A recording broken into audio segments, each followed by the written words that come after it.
wanaagsan xildhibaanad Muna farxad iyo sharaf bay noo tahay saaka inaan ugu soo dhaweeyo waddanka Holland magaaladiisa Amsterdam jaaliyadii baa caaw u balansan kula kulmi doona oo kula cashayn doona aad baan u xiiseynaynaa maadankaaga iyo inaad warbixin ballaaran naga siisid xaaladii waddanka ku sugnaa iyo waxyaabihii aad safarkan kala soo qabatay waddamadii aad tagtay gacmo furan baan kugu soo dhaweynaynaa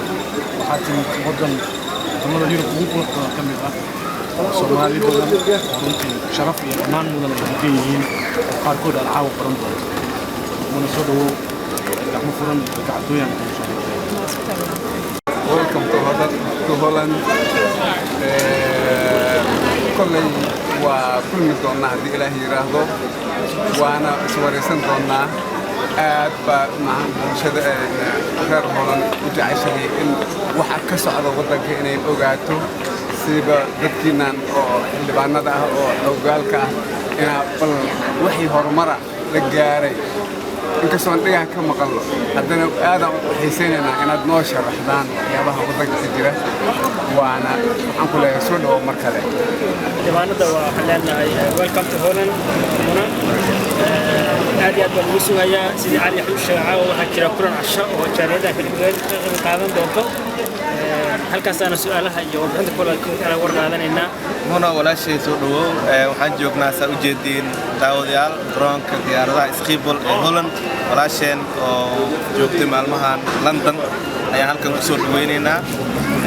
maanta oo axad ah dadkii dhalinyarada ah ee magaaladan iyo asxaabtu ay la joogaan qaarkood waxay noogu horeeyaan meesha ay Muna degayso caawana sida cali iyo asxaabta sheegeen waxay jaaliyadu u qaban qaabisay casho cashadaasna qofkii video arka si wanaagsan oo qalbi furan oo looga soo qayb gali karaa dadka kale aan sugayna ayagana sidoo kale waxaan ka codsanaynaa inay cashadaas nagala soo qayb galaan walaashii soo dhawow maanta waxaan joognaa magaalada Amsterdam boorka Schiphol waxaan soo dhaweynaynaa xildhibaanad Muna waxaa leenahay ku soo dhawow waddanka Holland oo Soomaali badan oo xiiso u qabtay inay ku arkaan kula sheekaystaan dalka ka wareystaan ay ku sugan yihiin sidoo kale waxaa caawa casho weyn aan ku leenahay magaalada Rotterdam oo aan ku weynayno ku soo dhaweynayno kuna dhageysanayno xildhibaanad Muna waxaa leenahay mar labaad soo dhaweyn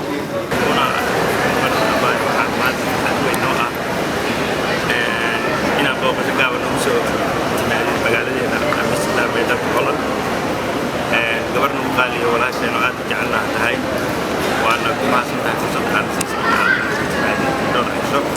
kusoo dhawow walaalaha garbaha taagan marka insha Allah waan soo dhawaanaa bismillaahir rahmaanir rahiim waa mahadsantiin dhammaantiin asxaabta badan marka ayaa adeero ay ugu timi garoonka waxay waa mahadsantiin walaalo inta badan isugu waa idin ka cudub daaraya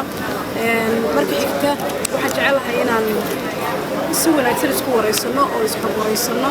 maadaama aan anigu bariyahan marayay Mareykanka Ingiriiska haddana aan imi Scandinavian-ka